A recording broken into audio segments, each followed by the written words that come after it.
For a long time, I used to obsess over my career narrative, trying to justify the why and how of big wins and humbling losses. The truth is that I could never quite connect the dots, except that in the down times, I would feel discarded and dismissed.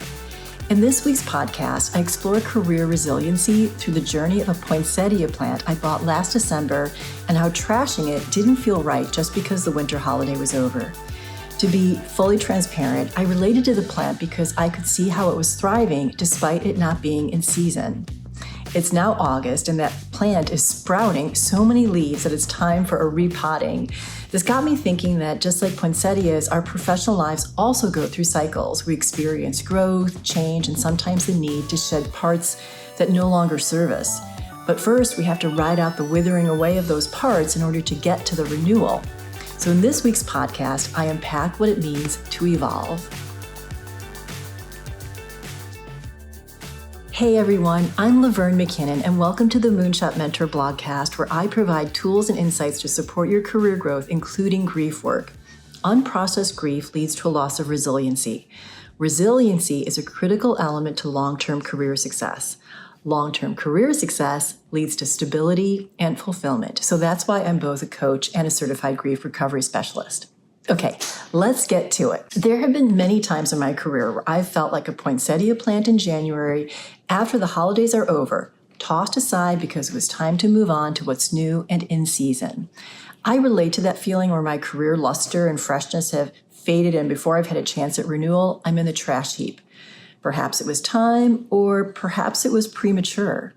For years, I would get caught up in writing the story of why I was no longer in season. I would try to create a narrative that would make me right and them wrong for not hiring me or firing me. What I was unable to see at the time is that I was resistant to change for fear of being disappointed or rejected, and this resistance impacted my resiliency. I was so focused on staying the same because that's what had been working that I didn't allow myself to grow. So every December, I buy poinsettia plants to decorate my home and my office. I love the deep red color of the leaves and how their texture looks so soft and velvety. It almost feels like Santa's suit, and it could be made from those leaves. For me, the plants signal that it's time to prepare for the holiday season and that I have permission to take a break from work. But then by the first week of January, those poinsettia leaves have either fallen off the plant or are dry, brown, and withered. If poinsettias had legs, they would be on the last of them. I get it. They're a seasonal plant and nothing lasts forever. But I do wonder if we toss plants, objects, and people away prematurely. Well, this past January, I chose not to dump one of my plants because it was still flourishing, despite the calendar saying that the time for festivities was over.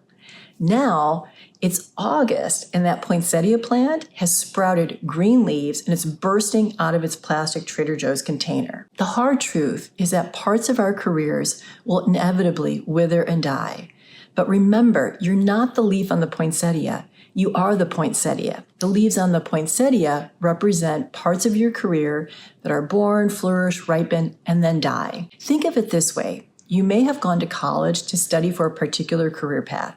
You may have had an entry-level job to get your foot in the door. Each of those career stages are leaves that bud, expand, and then die. You're not going to stay in school forever or in that same entry-level job unless you choose not to change. Let's break this down by taking a look at a case study. My client, let's call him Michael, is a great graphic designer. He's had a successful business for over a decade, working with big companies, entrepreneurs, and doing pro bono work for nonprofits. For the last few years, his business has been in a decline because of AI tools that have made design accessible for the masses.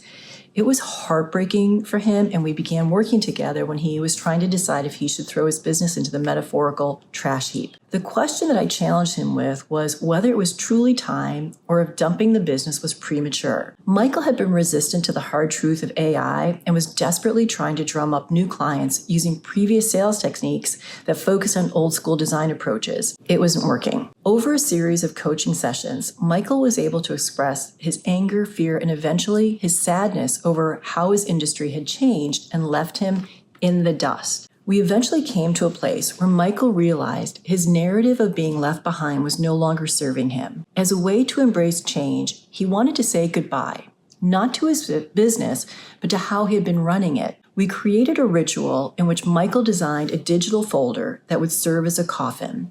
He then placed all of his sales templates into the coffin folder. He then invited a few close friends over to support him as he put the folder into the digital trash and then permanently deleted it. Through this ritual, he created a new narrative for himself. I am capable of adapting. It's important to know that Michael had anticipated he would be depressed after the ritual, but he actually felt light and free, and an idea that had been percolating in the back of his mind crystallized. He would embrace AI and teach his clients how to use it. When he implemented this idea, he discovered his clients needed design support, even though they had new tools. They still needed his expertise and guidance, but in a new way. When Michael gave himself permission to mourn, he stopped watering the plant with the hope that the withering leaves would somehow return to full health. His ritual allowed him to release the dead leaves, and that made room for new growth that continued to honor his values of creativity, beauty, and connection. As we wrap up, remember that our careers, much like poinsettias, go through natural cycles of growth and decline. It's easy to feel discarded when our professional luster fades and we're faced with challenges. But just as I saw potential in my poinsettia, which flourished despite the odds, we too can find renewal in our careers. Instead of getting caught up in narratives that cast blame or justify our setbacks, we can choose to embrace change and focus on growth. By acknowledging our fears and resistance, we create space for resilience and new opportunities. This journey isn't always easy, but it's essential. By letting go of what no longer serves us and nurturing our potential, we can thrive in ways we never imagined. Just as my poinsettia has shown remarkable resilience, so can we as we navigate ever-changing landscapes of our professional lives. Okay, that's it for this week. Next week, I respond to a reader question about grieving old versions of ourselves. I'll be sharing a strategy on how to navigate the inevitable shifts in our professional identities and ways to manage the grief of losing past versions of ourselves. Before you go, I have a favor. Please rate and review this blogcast. It's immensely helpful to supporting my work. And remember to head over to Moonshot Mentor on Substack for journal prompts to help you run with this poinsettia resilience metaphor. You can also visit me at moonshotmentor.com, where you can find links to all of my social and how to work with me. A very big thank you to Lynn Chen for the video and audio editing. You can find her on social at Ms. Lynn Chen.